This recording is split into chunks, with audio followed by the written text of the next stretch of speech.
Voici notre première récolte de sorgho. Première de peut-être une vingtaine de récoltes de cette taille. Nous avons ici deux types de sorgho. Nous avons le sorgho dit broomcorn, le sorgho avec lequel on peut faire les balais, mais aussi on peut manger les graines, faire du pain avec. Et puis le sorgho coral, qui est un sorgho aussi pour manger les graines, mais aussi un type de sorgho pour faire la canne à sucre, parce que dans les cannes, il y a du sucre.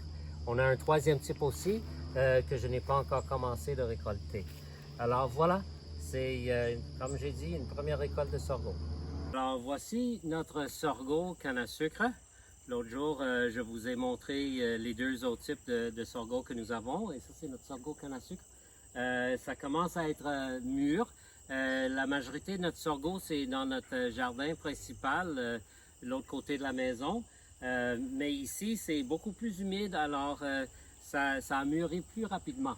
Et aussi, ici, je l'ai planté, j'ai transplanté des plantes que j'avais commencé, tandis que l'autre, je l'ai semé en graines, alors directement dans le jardin. Alors, ça a pris un petit peu plus longtemps.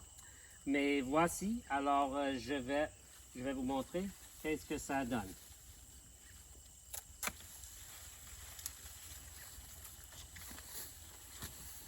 Alors, au bout, ce sont les graines qu'on peut faire sécher et puis faire une farine avec pour faire du pain, pour faire des gâteaux, etc. Et la canne, ben là, c'est notre canne à sucre. C'est pas aussi épais que la canne à sucre qu'on fait pousser dans le sud, mais c'est aussi sucré. Et on n'a pas besoin vraiment de couteau pour pouvoir accéder au sucre. Alors, je vais vous montrer ce qu'on fait. Ça, c'est des nodules, ici et là. D'accord? Les nodules des feuilles. Alors, on coupe entre les deux parce que les nodules sont difficiles à peler. Mais on coupe entre les nodules. Et alors, ça donne... on a des sections comme ça. Et après ça, j'ai pas un couteau avec moi, alors je vais utiliser mes dents. Vous n'avez qu'à enlever l'extérieur de la tige. Il y a comme deux couches minces, deux minces couches. D'accord, mais ils sont assez faciles à enlever, surtout quand c'est frais comme ça et quand c'est petit.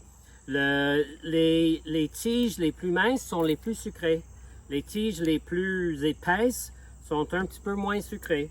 D'accord? Alors, il ne faut pas nécessairement avoir des grosses tiges super épaisses pour avoir une bonne sucre. Alors voilà. Alors, vous avez le cœur de votre tige. Et puis, c'est vraiment sucré. Ce que vous pouvez faire avec ça, vous pouvez le mettre dans un mélangeur assez fort pour faire sortir le jus ou n'importe quel type de presse aussi. Ou vous pouvez aussi le faire bouillir pour faire dans de l'eau pour faire sortir le jus, le sucre. Et puis en faire des mélasses avec. Ou bien simplement le manger comme ça. C'est délicieux. Vous le mangez un petit peu, c'est un petit peu comme la gomme à mâcher. Alors voilà. Ça, c'est le sorgho canne à sucre. Alors, voici la plantation principale de notre sorgho canne à sucre. Je vois que ça commence à tomber un peu. Ça veut dire que je dirais que c'est presque mûr aussi. Vous voyez que les cannes sont un petit peu plus épaisses. Et puis, c'est beaucoup plus haut parce que les conditions ici sont super bonnes pour la canne à sucre. Les racines sont capables d'aller chercher l'eau profondément dans la terre ici. Alors maintenant, je vous montre que je suis en train de récolter du sorgho dans une autre section de notre jardin. Je l'empile pour éventuellement l'apporter à notre garage. Et maintenant, ici, nous sommes dans notre garage. Et voici ce que nous faisons avec notre sorgho. Ça, c'est le sorgho type balai. Balai de maïs, comme ils disent, broomcorn, sorgho broomcorn. Alors, je coupe les tiges un petit peu plus court et puis on le suspend comme ça. encore. Et puis, jusqu'à ce qu'on soit prêt pour l'utiliser. Soit on va l'enlever des tiges, enlever les graines des tiges pour les mettre dans les bocaux, ou bien on va les enlever puis en faire de la farine tout de suite pour faire du pain ou des gâteaux, etc. Alors, pour le moment, ça reste suspendu ici avec notre ail, une partie de notre ail dans le garage. Voici une autre petite plantation de sorgho, test. Je voulais tester le petit coin. J'ai transplanté ces plantes de sorgho super tard. Je pense que c'était vers la fin du mois de juillet. Les plantes souffraient dans leur minuscule peau, mais ils nous ont quand même donné du sorgho.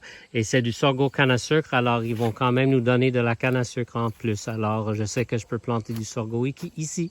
J'ai aussi fait un test de sorgho canne à sucre dans notre petit champ de citrouilles. Encore une fois, c'était transplanté super tard, mais comme vous voyez, les conditions étaient vraiment magnifiques. Ça a super bien poussé.